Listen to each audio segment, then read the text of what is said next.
As more and more begin to know, the status quo has got to go. They're bound to say yes to a man named Dr. No, a man who makes the establishment panic. Grassroots are growing way too wild, too organic. Hello everybody, and thank you for tuning in to the weekly report. Will the Fed end Trump? Early in 2017, Senator Chuck Schumer stated that then newly elected President Donald Trump was dumb to be antagonizing the intelligence community because they have 6 ways from Sunday to get back at you. Senator Schumer seems to have been on to something given the possible involvement of U.S. national security officials in the various attempts to remove President Trump from office and then sabotage his re-election campaign. As powerful as the intelligence agencies are, there is another secretive government institution that also has great ability to harm or help politicians, the Federal Reserve. By manipulating the money supply and interest rates, the Fed can cause a temporary boom or slowdown. As we have seen over the past several years, the Federal Reserve's money creation will also lead to rising prices, which can offset any economic benefits the average American receives from a Fed-created boom. While the Fed is responsible for booms and bust cycles that plague the American economy, most people give the credit or blame for a strong or weak economy to the president and other elected officials.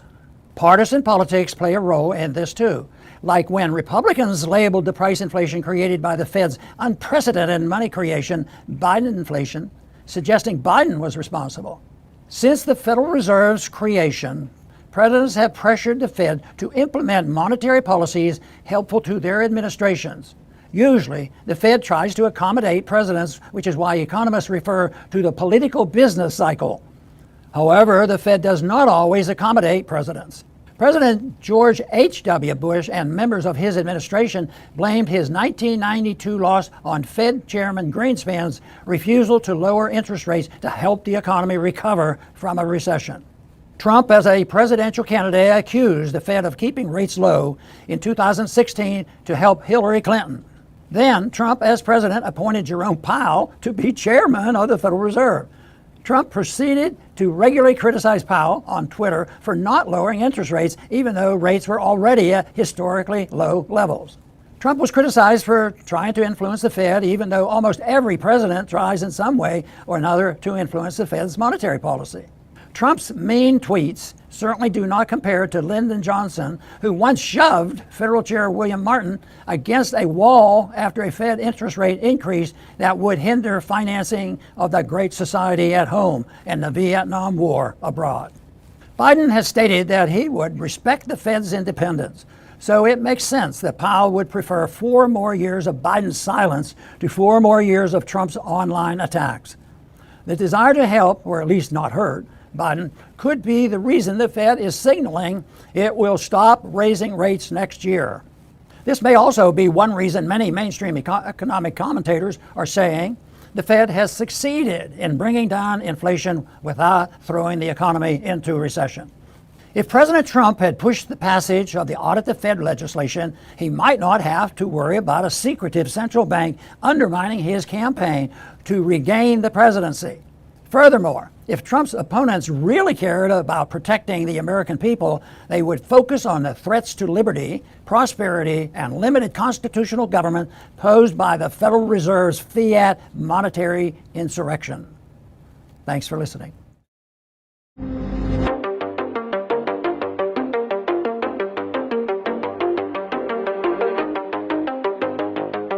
Ukraine vows no compromise with Russia. So an aide to Ukrainian President Volodymyr Zelensky vowed Monday that there will be no compromise with Moscow to end the fighting in Ukraine and rejected the idea of a ceasefire. So this is Mikhailo Podolyak. He said that the only foundation for negotiations could be Zelensky's peace formula, which calls for a full Russian withdrawal before peace talks can even happen. So Podolyak wrote on Twitter, or X as it's called now, quote, "There can be no compromise positions such as immediate ceasefires and negotiations here and now that give Russia time to stay in the occupied territories," end quote.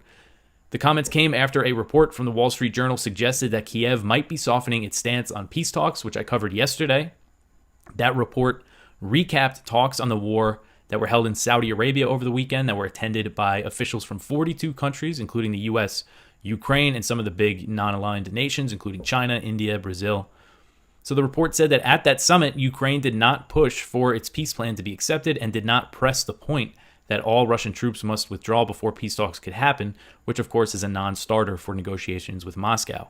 But Podolyak reaffirmed that Ukraine is opposed to negotiations. He said the only thing that could pave the way for that is the withdrawal of Russian troops to the 1991 border.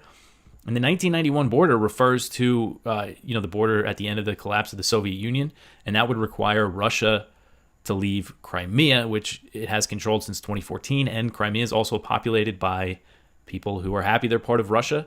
That's something Russia's never going to give up without a fight. Victoria Nuland meets with the Niger junta leaders. So acting Deputy Secretary of State Victoria Nuland traveled to Niger's capital, Niamey, on Monday and held what she described as difficult talks with members of the junta that ousted Nigerian President Mohamed Bazoum in a July 26th coup. So she wrote on Twitter that she went there to express, quote, grave concern at the undemocratic attempts to seize power and urged a return to constitutional order, end quote. It's just never good to see Nuland being the one making these trips. She's most notoriously known for her role in the 2014 coup in Ukraine and the leaked phone call, saying who should be in the next Ukrainian government. And she was there on the ground handing out, cookies to protesters and just things like that. And she's just an ultra Russia hawk. So again, it's just not good that she's the first U.S. official to go over there, after this coup happens. So again, this is that bloc of West African nations. They're going to hold another emergency summit on the situation in Niger this Thursday, after the Niger junta ignored the bloc's deadline to reinstate President Mohamed Bazoum. So they were threatening military action, and they said if Bazoum is not reinstated by Sunday, August 6th, which has already passed, then they would restore him by any means, using force if necessary was basically how they said it. And the Niger junta has remained defiant in the face of these threats and sanctions that have been imposed by ECOWAS nations. A Niger junta spokesman said Sunday that they closed their airspace and that they're preparing for an attack. They're preparing to defend the country from this intervention. 4 Syrian soldiers killed by Israeli airstrikes. So Israeli airstrikes targeted the Syrian capital of Damascus early Monday morning, killing 4 Syrian soldiers and wounding 4 more. This is reported by Syria's state news agency. A Syrian military source said, quote, at around 2:20 a.m. on Monday, the Israeli enemy carried out an aerial act of aggression from the direction of the occupied Syrian Golan, targeting some sites in Damascus. Our air defenses intercepted the missiles and shot down some of them, and the aggression resulted in the martyrdom of 4 army personnel and the injury of 4 others, in addition to causing some material damages, end quote. So this attack marks at least the 21st Israeli bombing of Syria this year, and Israel rarely acknowledges these individual attacks in Syria, but earlier this year, the government of Prime Minister Benjamin Netanyahu said that they doubled airstrikes in Syria since coming to power at the end of December 2022. In the spring, they were bombing them very frequently. In the winter too, because also after that earthquake killed thousands of people in Syria, Israel was bombing the Aleppo airport, which was, receiving earthquake aid, and they put it out of commission 3 times, which is, really something. This article is from Connor Eccles. So American weapons makers continue to dominate the global arms industry with 4 U.S.-based companies in the world's top 5 military contractors, according to a new Defense News ranking of the top 100 defense firms. So in 2022, America's top 5 weapons contractors made $196 billion in military-related revenue.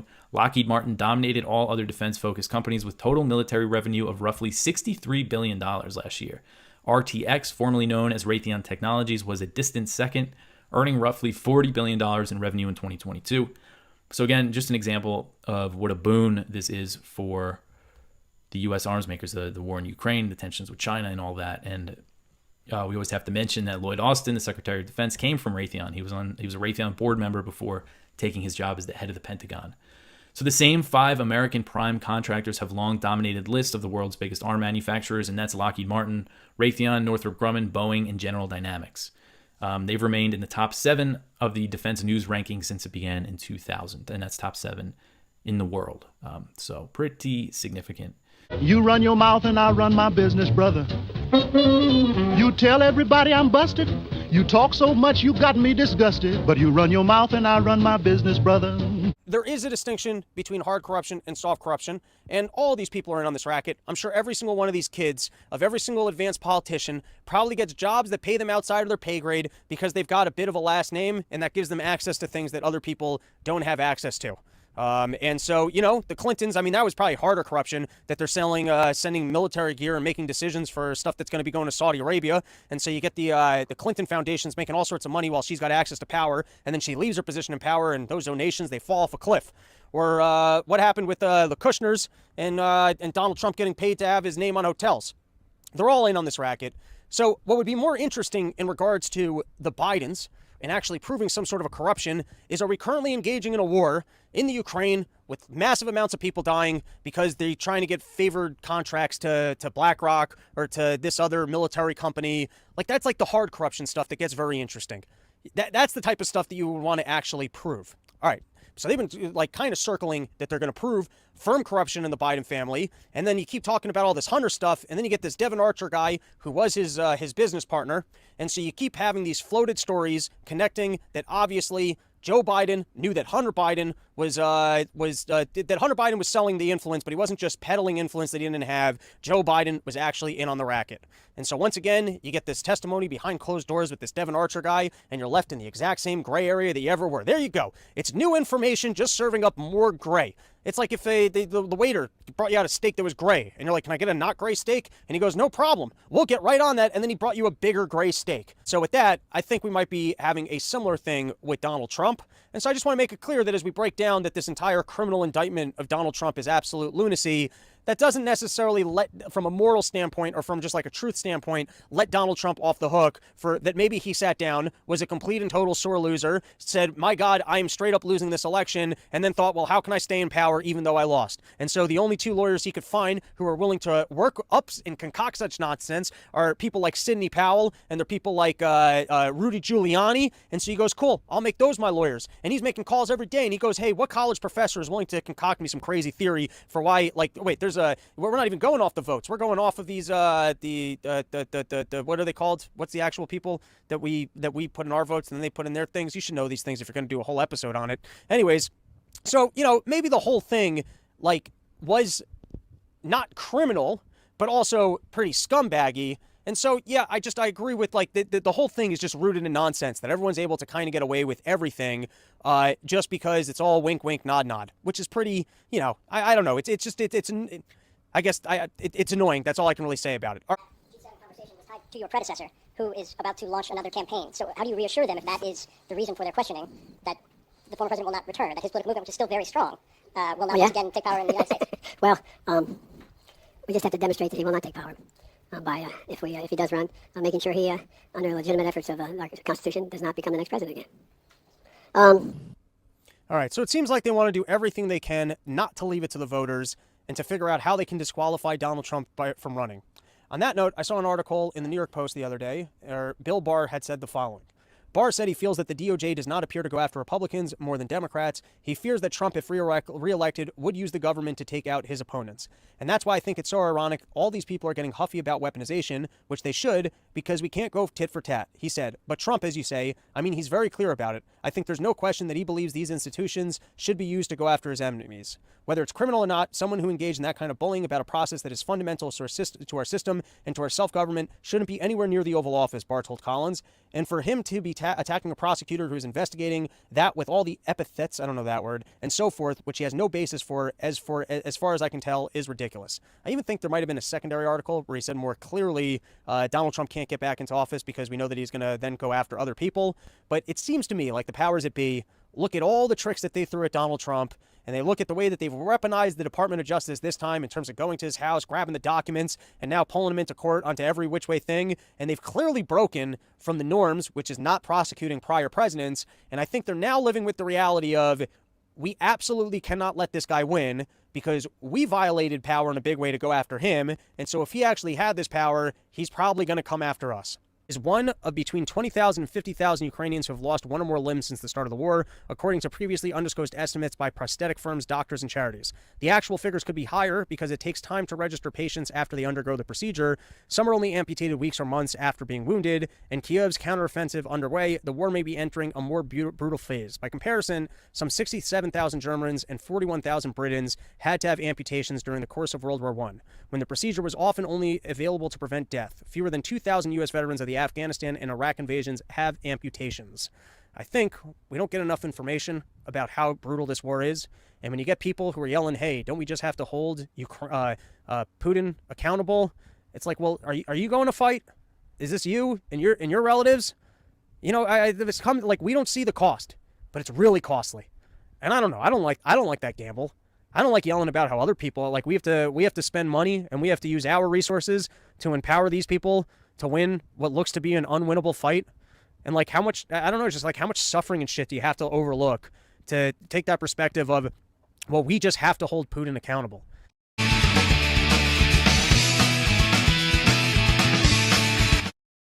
This is what I was going to say earlier that I forgot.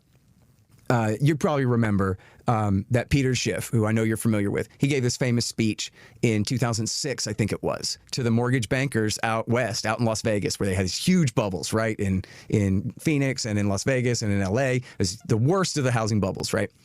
And what he told them, he goes, he like drew a line. I don't know if he even had a graph or something, but he like drew a sine wave. And he goes, look, as much as it goes up artificially from what real productivity would be, what real GDP would be, as much as it's artificially up, that's how low it's going to go, bro. And then one of the guys in the audience at the question time, the guy says, so what are you saying? I should just slit my wrists? And he goes, I'm saying you should sell every house that you own right now, fool, before it's too late. Because, and so does that make sense to you? That's essentially right, that as much as it's a giant fake boom, that's how low it's going to bust. Because I got to tell you, man, I've seen some charts that compare the housing bubbles and prices now to 2008. And if that holds true, then we're looking at the end of the world here, pal. Yeah, it is scary, and especially for younger people who are trying to maybe buy a home for the first time. Now, with the same house at 3% mortgage rate versus 7 or 8, the monthly payment doubles on the same house, and you end up paying way more interest relative to principal over the life of the mortgage, especially if you take all 30 years to pay it off. So that's discouraging to me. I will say that lending standards have not been as loose as they were in that period that's featured in The Big Short, the movie, which is basically from about 2004 to 2007. There was a real period of casino mortgages. There were a lot of fly-by-night companies, a lot of what they call liar loans with no documentation.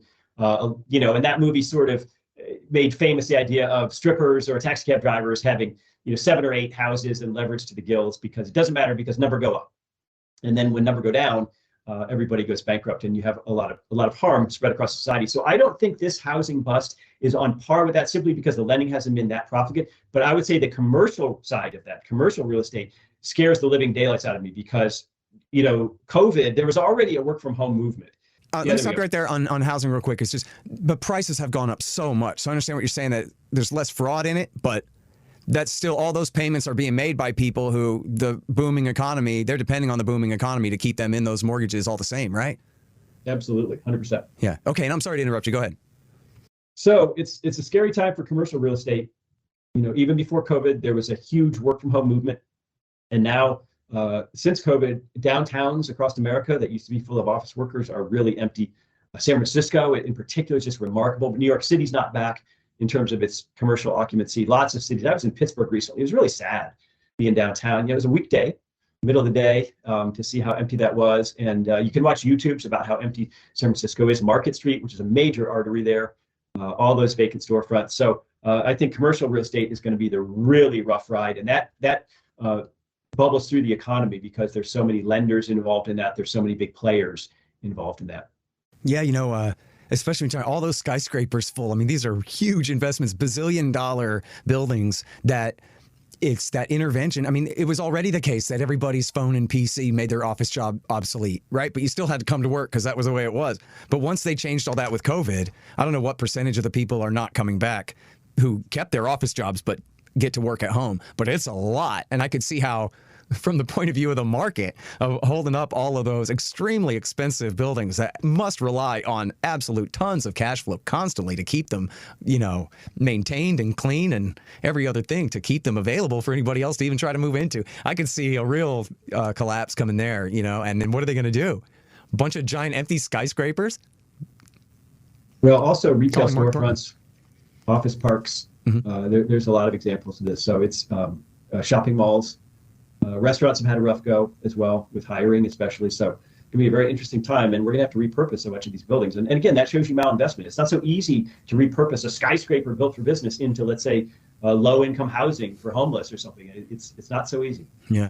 The sovereign governments keep American $100 bills in their vaults, and that underpins all of their debts and this and that and whatever, and how they handle all kinds, not just oil, but all kinds of international exchanges in dollars. And at the very least, Jeff, I know that there is a hell of a motive on the part of a lot of countries, as even Fiona Hill was fretting, to find a way out from under American domination and particularly dollar domination. On the other hand, every central banker in the world only knows how to do one thing: print money. So why would anybody choose their crappy currencies over our crappy currency? And I've heard it said by rich people who seem to know about these things that, hell, you think America's money gets debased and we got problems with inflation all the time. Look at X, Y, and Z, man. They're an absolute disaster. So you're supposed to come up with some kind of market basket of currencies. I think they talked about that after 08, right? Said we're going to come up with a market basket of some kind of new global currency to undercut the dollar. But nobody was willing to invest in it because it wasn't going to pay off. So, oh, wait, one more thing about this before I forget. I thought it was funny. I saw a tweet. I don't know who it was. Some guy gets credit. Random guy gets credit. The news story was the Russians told the Indians tried to pay the Russians with rupees for some, I don't know, gas or metal or something. And the Russians told them, yeah, no, we'll take whatever, rubles or dollars or whatever it is, but we won't take rupees. And then so somebody in a smart aleck tweet said, yeah, everybody's a multilateralist until somebody tries to settle their account with rupees. And then all of a sudden, not so much,